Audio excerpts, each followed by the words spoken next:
Pourquoi le choix de filmer la création d'une coopérative et non pas son fonctionnement pour expliquer justement au grand public qui connaît mal le système des scopes?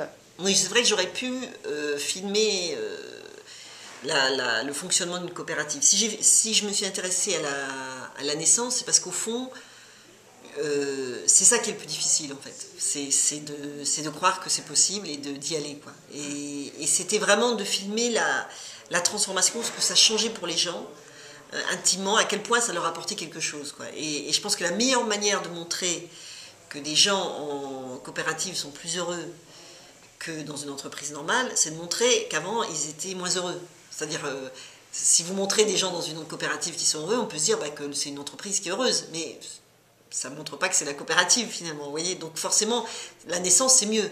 Voilà, avant on voit comment ils fonctionnaient, qu'est-ce qu'ils comprenaient des choses, comment ils vivaient entre eux, entre collègues, quelles étaient leurs relations.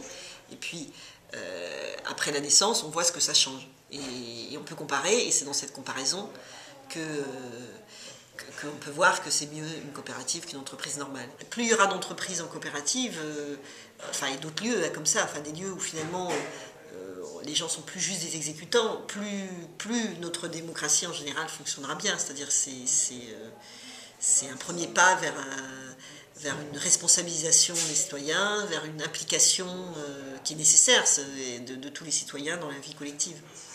Donc c'est le côté un petit peu militant de votre film, c'est-à-dire placer l'homme au cœur de l'activité économique comme l'homme au cœur de votre film. Oui, tout à fait. C'est-à-dire que effectivement, j'ai raconté l'histoire du point de vue des salariés, du point de vue de ce qu'ils ressentaient, pas du tout du point de vue économique, c'est-à-dire que je ne me suis pas intéressée aux mécanismes, ni aux chiffres, etc., mais vraiment du point de vue de ce qu'ils ressentaient. Et effectivement, l'entreprise en coopérative remet l'homme au cœur du travail. C'est-à-dire que ce qui compte, c'est que, certes, c'est de produire, mais que l'homme qui produit soit heureux dans cette production, quoi. Est-ce que c'est le fait que la situation de l'entreprise soit aussi difficile qui fait que ça rapproche les gens? Non, c'est vraiment la coopérative, hein, parce que au contraire, souvent dans des entreprises en difficulté, ça crée des tensions, en plus il y a plein de choses très compliquées à la fin quand une entreprise meurt, hein. Normalement il y a des choses, quand elle est au contraire, les gens sont encore plus mauvaise humeur, ils sont dans la peur de ce qu'il va y avoir après, les met plutôt dans une situation de conflit que dans un rapprochement, quoi. Donc c'est vraiment le projet coopératif qui les rapproche et qui transforme, qui les transforme même intimement, et qui leur donne en changeant de place, ça leur donne une forme de grandeur, ils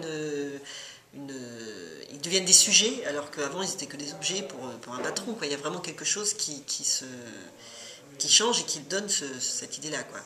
Alors c'est vrai que si j'avais filmé une coopérative existante déjà, c'est pas du tout cinématographique en plus, parce que le cinéma, il faut raconter quelque chose qui bouge.